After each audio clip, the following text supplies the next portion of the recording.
السلام علیکم ورحمۃ اللہ وبرکاتہ۔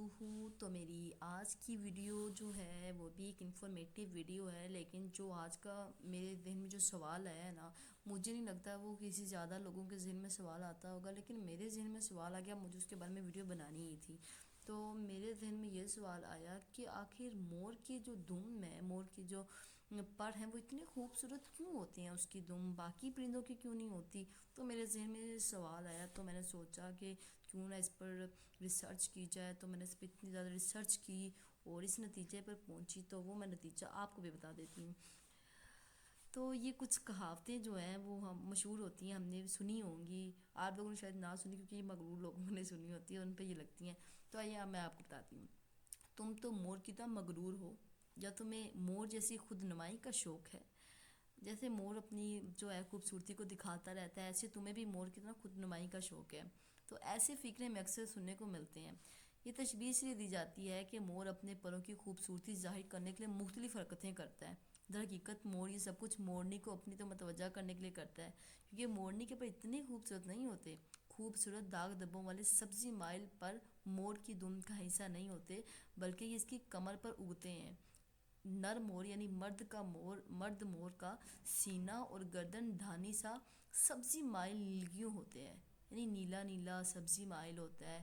یہ جو اس کا مور کا جو مرد نا، اس کی نشانی ہے۔ اس کی کمر کے سبزی مائل پر دم کی طرف جاتے ہیں، ٹھیک ہے، جو اس کے سبزی مائل پر ہے نا وہ دم کی طرف جاتے ہیں، اور بدن کا نچلا حصہ سرخی مائل نیلگیوں ہوتا ہے۔ نیلگوں یعنی نیلا ہوتا ہے، ٹھیک ہے۔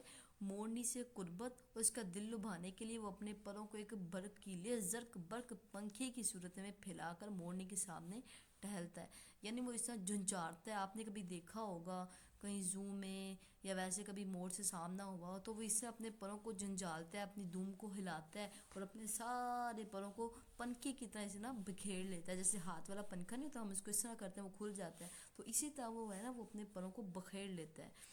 تو وہ اپنے پروں کو ایک بھڑکیلے زرق برق پنکھے کی صورت میں پھیلا کر مورنی کے سامنے ٹہلنا شروع کر دیتا ہے، اس کے سامنے ادھر ادھر ٹہلتا رہتا ہے۔ بلکہ یہ کہا جائے تو بے جانا ہوگا کہ اپنے حسن اور مردانگی کا سکہ جمانے کے لیے وہ عملاً مورنی کے سامنے ناچ رہا ہوتا ہے، یعنی وہ اپنی خوبصورتی دکھانے کے لیے نا مورنی کے سامنے ٹہل رہا ہوتا ہے کہ وہ اس طرح جو ہے مورنی کا دل جیت سکے۔ تو پرندوں میں یہ اللہ تعالیٰ نے اس کے اندر کوئی خوبصورتی رکھی ہے، یہ شاید بات نہیں ہے کہنے کی، لیکن شاید یہی سننے کو ملتا ہے کہ مور اس لیے یہ سب کچھ کرتا ہے۔ تو اس کے بارے میں ایک اور حیرت انگیز بات یہ ہے کہ ہندوستانی مور کی اس قسم کا نام ہے جس کا آبائی وطن کشمیر، سری لنکا اور ہندوستان ہے۔ ان علاقوں کے گھنے جنگلوں میں یہ اب بھی کافی تعداد میں پایا جاتا ہے۔ ہندوستانی مور، اس کو انڈین پی فاؤل کہتے ہیں۔ تو اس کے بارے میں آپ جو ہے وہ ریسرچ کیجیے گا، بہت خوبصورت ہوتا ہے، شاید سفید کلر کا ہوتا ہے۔ تو میں بھی دیکھوں گی، آپ بھی دیکھیے گا۔ تو یہ ہندوستانی مور مجھے لگتا ہے بہت خوبصورت وائٹ کلر کا ہوتا ہے۔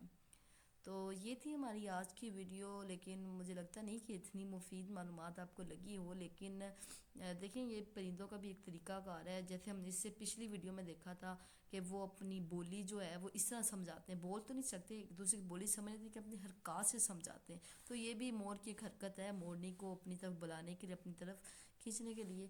تو یہ تھی ہماری آج کی ویڈیو، امید ہے آپ کو پسند آئی ہوگی۔ اگر آپ کو پسند آئی ہے تو لائک اور سبسکرائب کرنا مت بھولیے گا، کمنٹ باکس میں کمنٹ ضرور دیجیے گا تاکہ ہمیں پتہ چلے کہ آپ کو اس ویڈیو کے بارے میں کیا فیڈ بیک ہے۔